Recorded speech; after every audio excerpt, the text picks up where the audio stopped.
नमस्कार दोस्तों, आज साइबर क्राइम अवेयरनेस के क्रम में जो सबसे पॉपुलर फ्रॉड हो रहे हैं, साइबर अपराध का एक प्रकार से जो नया ट्रेंड आप कह सकते हैं, डिजिटल हाउस अरेस्ट का कंसेप्ट। इस पर मैं बताऊंगा कि साइबर अपराधी कैसे किसी व्यक्ति को अपनी बातों में फंसाकर और उसको डिजिटल हाउस अरेस्ट का डर दिखाकर और उससे पैसे की धन कर रहे हैं। तो दोस्तों, सबसे पहले इसमें जानते हैं कि साइबर अपराध का, जैसा कि हमने सीरीज बहुत पहले ही प्रारंभ कर दिया था अवेयरनेस के लिए, काफ़ी लोगों ने इसकी सराहना भी की है। तो आज मैं बताऊंगा डिजिटल हाउस अरेस्ट। यह साइबर धोखाधड़ी का ट्रेंड वर्तमान में काफ़ी प्रचलित है और इसकी शुरुआत साइबर अपराधी आपको ऑडियो कॉल से या वीडियो कॉल से करते हैं, व्हाट्सएप कॉल से भी करते हैं। उसमें पुलिस के वर्दी में या किसी जांच एजेंसी के यूनिफॉर्म में आपको डीपी भी दिखाई देगा। व्हाट्सएप कॉलिंग पर, वीडियो कॉलिंग पर भी आपको यूनिफॉर्म में आ जाते हैं। अब तो आर्टिफिशियल इंटेलिजेंस की मदद से ये सब कुछ पॉसिबल हो गया है कि नकली कोई पुलिस अधिकारी भी बन सकता है, किसी ओरिजिनल पुलिस अधिकारी का भी आर्टिफिशियल इंटेलिजेंस टूल्स के माध्यम से फोटो एडिट करके, वीडियो एडिट करके ये सब चीज़ें हो रही हैं। इस ट्रेंड में क्या करते हैं साइबर अपराधी कि किसी व्यक्ति को टारगेट कर लेते हैं और उससे लगातार संपर्क में बने रहते हैं, उसको डिस्कनेक्ट ही नहीं करते हैं। डिस्कनेक्ट करता है फिर दूसरी कॉल शुरू कर देते हैं, वो आपको कहीं और बात करने का वो मौका नहीं देते हैं। आप पर कुछ ऐसे आरोप लगा देते हैं और बताते हैं कि मैं सीबीआई का हूँ, ईडी का हूँ, इनकम टैक्स विभाग से हूँ, या किसी सरकारी एजेंसी से हूँ, या पुलिस विभाग से हूँ, क्राइम ब्रांच से हूँ, और आप पर कुछ इस प्रकार के आरोप लगाएंगे कि आपको लगेगा कि ये आरोप सही लग रहा है। कुछ एग्जाम्पल हैं जो अब तक के मामले सामने आए हैं, उसमें से जो साइबर अपराधी आरोप लगाते हैं, जिस व्यक्ति को टारगेट करते हैं, उसमें से क्या आरोप लगाएंगे? कभी कभी पार्सल घोटाला का आरोप लगा देंगे और बताएंगे साइबर अपराधी जो है कि आपके नाम से एक अवैध पार्सल पकड़ा गया है जिसमें कोई ड्रग्स है, अवैध सामग्री है जो विदेश भेजी जा रही है। या कभी कभी बताते हैं कि परिवार के सदस्यों की इस अपराध में संलिप्तता है और आपके परिवार का फलाना सदस्य इस घोटाले में सम्मिलित है, या रेप केस में कहीं फंसा हुआ, मनी लॉन्ड्रिंग में फंसा हुआ है और उसको तत्काल वित्तीय सहायता की आवश्यकता है, उसको तत्काल पैसे की आवश्यकता है, आप उसको पैसा मुहैया कराइए। कभी कभी क्या करते हैं कि आधार या फ़ोन नंबर का आपका दुरुपयोग कर लेते हैं और पीड़ित पर अपने आधार या फ़ोन नंबर का अवैध गतिविधियों के लिए उपयोग करने का आरोप लगाते हैं। इसका मतलब ये है कि वो आपसे बताएंगे कि आप जो नंबर यूज कर रहे हैं वो मेरा नंबर है या मेरा आधार नंबर है और आपने इससे ये काम किया है। तो इस तरह का भी आरोप लगाकर और आपको आपके ही रूम में, आपके ही घर पर एक डिजिटल हाउस अरेस्ट का, कि आपको वहीं पर अरेस्ट कर लिया गया है, आप कहीं बाहर किसी से संपर्क नहीं कर सकते हैं, वहीं पर बने रहिए, नहीं तो तत्काल आपकी गिरफ्तारी हो जाएगी। इसके बाद पोर्न वीडियो अपलोड करने का आरोप लगाएंगे कि आप द्वारा गूगल प्ले स्टोर से या गूगल से पोर्न वीडियो अपलोड किया गया है, तो आप जो है जांच एजेंसी के दायरे में हैं। अब बात आती है कि ऐसे अपराधियों से बचे कैसे। तो ऐसे अपराधी से सबसे पहला बचाव का उपाय है कि किसी भी अनजान वीडियो कॉल को आप रिसीव न करें। कोई ऐसा डीपी पुलिस का या किसी जांच एजेंसी का लगा हुआ व्हाट्सएप पर ऑडियो कॉल डीपी आ रहा है तो उस पर भी आप बिल्कुल सतर्क रहें।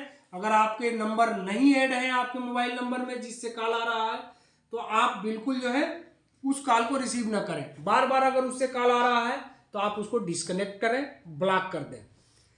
दूसरी चीज की आपको इसमें सतर्कता ये रखना है कि आपको जिस व्यक्ति का वो बताते हैं कि आपके भाई द्वारा ये अपराध किया गया, आपके रिश्तेदार द्वारा ये अपराध किया गया या इसमें संलिप्तता पाया गया, आप साइबर अपराधी के कॉल को डिस्कनेक्ट करें। या आपको लग रहा है कि आशंका है कि साइबर अपराधी हो सकता है, इसके कॉल को डिस्कनेक्ट करें। अपने रिश्तेदार दोस्तों से बात करें कि क्या आप मौजूदा ये जो आरोप लग रहा है इसमें आपकी संलिप्तता है कि नहीं है। इसमें बहुत सतर्क रखने की ये आवश्यकता है कि आर्टिफिशियल इंटेलिजेंस, जैसा कि आप जानते हैं कि कंप्यूटर शाखा के में आर्टिफिशियल इंटेलिजेंस और मशीन लर्निंग ये ऐसा स्पेशल कंप्यूटर शाखा के कोर में जुड़ा हुआ है और विगत ये 4-5 सालों से इतना एक्टिव हो गया है कि इस आर्टिफिशियल इंटेलिजेंस और मशीन लर्निंग से ऐसे ऐसे टूल्स बन गए हैं जो फोटो को एडिटिंग करके वीडियो बना देना, किसी दूसरे का फोटो किसी दूसरे में ऐड कर देना, और इस तरह से आपको लगेगा कि हूबहू वही चीज़ें हैं निष्कर्ष क्या है इसमें? हमारा निष्कर्ष यही है कि जो साइबर अपराधी है आपकी मनोदशा का स्टडी कर लेते हैं सब, कि किस विचारधारा के किस एक्टिविटीज़ में आप लगे हुए हैं, उसी तरह से आपको वो बातें करेंगे। इसमें सतर्कता ही उपाय है। अगर आपके साथ इस तरह का फ्रॉड हो रहा है तो बिना देरी किए 1930 पर तत्काल आप कॉल करें। अब आता है एक शब्द डर। साइबर अपराधी हमारे अंदर इसमें क्या करते हैं, किसी न किसी चीज़ का डर भर देते हैं। जैसा कि मैंने पहले ही बताया, किसी अपराध में संलिप्तता को लेकर पुलिस, सीबीआई, ईडी, अन्य जांच एजेंसी से अवैध पार्सल पकड़ना, किसी रिश्तेदार को अपराध में पकड़ा जाना, उनको धन की तत्काल आवश्यकता होना, बैंकिंग सुविधा आपको बंद करने की धमकी देंगे कि आपका बैंक अकाउंट तत्काल बंद कर दिया जा रहा है, क्रेडिट कार्ड आपका बंद कर दिया जा रहा है, आपके सिम कार्ड ब्लॉक कर दिए जा रहे हैं। कोई ना कोई आपको से जो है डर दिखा सकते हैं। उस डर का सामना हमें समझदारी से करना है। और जैसा कि हमने 1930 नंबर बताया, उसके लिए साइबर हेल्पलाइन के लिए आप www.cybercrime.gov.in पर भी अपना मेल भेजकर अपनी आपत्ति जता सकते हैं। कभी कभी ये तो डर का हो गया, कभी कभी आपको लालच भी देते हैं। लालच में क्या करते हैं कि आपको बताते हैं कि आपका पैसा अभी तत्काल इतने दिनों में ही डबल हो जाएगा और आप इस प्लेटफार्म पर फर्जी क्रिप्टो में निवेश कर सकते हैं। आप निवेश कर भी देते हैं लालच में आकर, और आपका गाढ़ी कमाई का पैसा चला जाता है। कभी कभी डर और लालच के अलावा आपके अंदर इमोशन दे देते हैं। इमोशन क्रिएट करते हैं। आप उस इमोशन में आके और इस साइबर अपराधी के झांसे में आ जाते हैं और आपके साथ फ्रॉड हो जाता है। आवश्यकता किस चीज़ की है? आवश्यकता इस चीज़ की है कि हमारे दैनिक जीवन में अक्सर कोई ना कोई डिजिटल या फिजिकल समस्या आती है, जिसके क्रम में हम अपनी स्वास्थ्य संबंधी समस्या या तो किसी तकनीकी जैसी समस्या, जैसे बैंकिंग है, जॉब है, शिक्षा है, अथवा कहीं अपने ट्रेवलिंग को लेकर, यात्रा को लेकर सहायता के लिए हम ऑनलाइन सर्च करते हैं और हमारा यही संपर्क हमारे साइबर ठगों से वेबसाइट पर हो जाता है, क्योंकि उस बारे में हमको जो है अभी अनभिज्ञता है।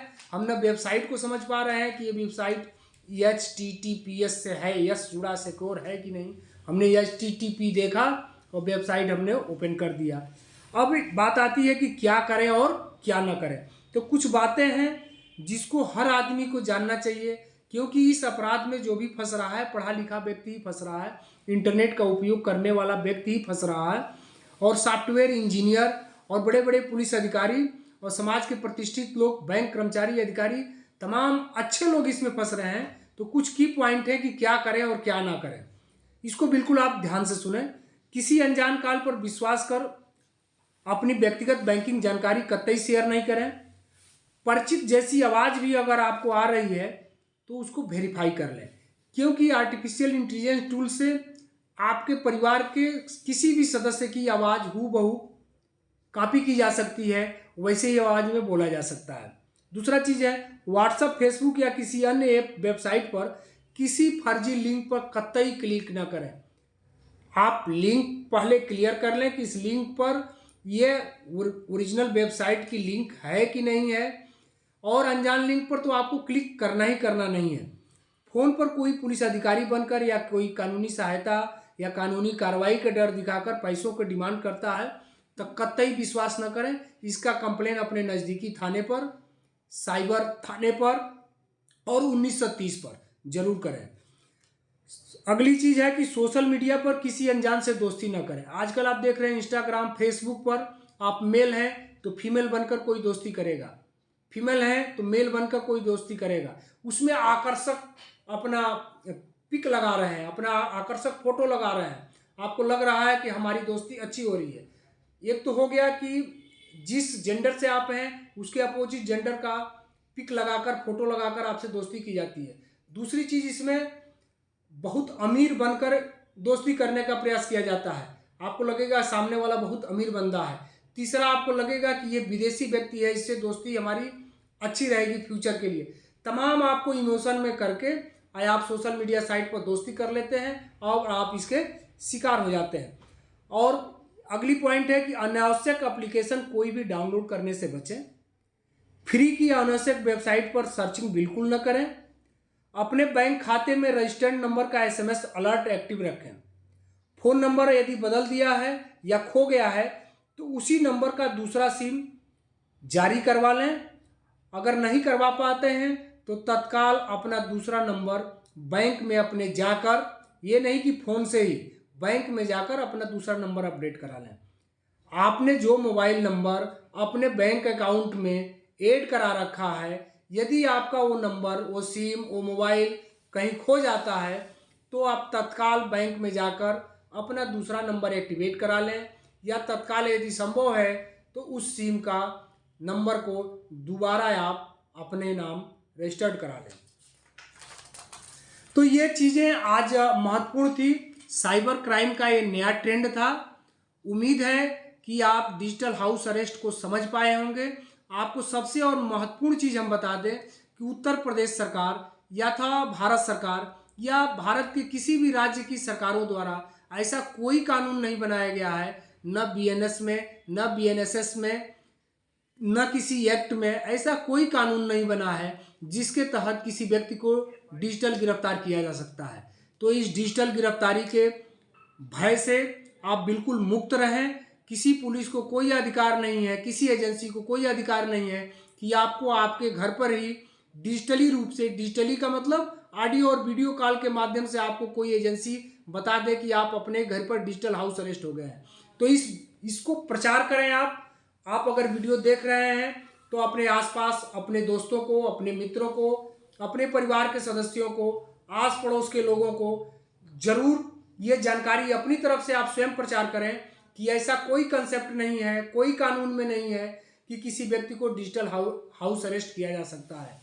आपको किसी वीडियो कॉल पर, ऑडियो कॉल पर अगर शंका होता है, सस्पेक्ट नंबर लगता है, तुरंत 1930 पर कॉल करें।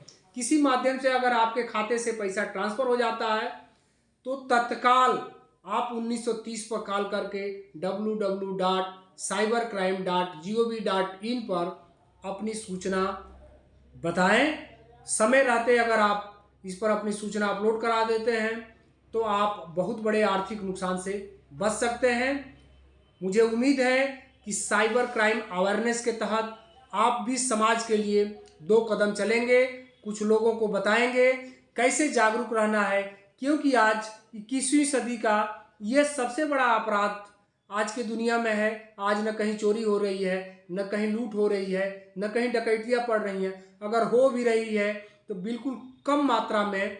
सबसे बड़ा अपराध जो सामने निकल कर आया है साइबर अपराध, इसको आप कह सकते हैं साइलेंस किलर है, और बिल्कुल साइलेंस रूप में हमारे आपके साथ ये अपराध हो जा रहा है। और अपराध होने का एक ही कारण है कि हम अनभिज्ञ हैं, जागरूक नहीं हैं, हमारे अंदर अवेयरनेस नहीं है। तो आज से हम इस क्षेत्र में स्वयं भी जागरूक हों, दूसरों को भी जागरूक करें। 1930 हेल्पलाइन नंबर को और www.cybercrime.gov.in को सभी को बताएं। सतर्क रहें, सुरक्षित रहें, जागरूक रहें।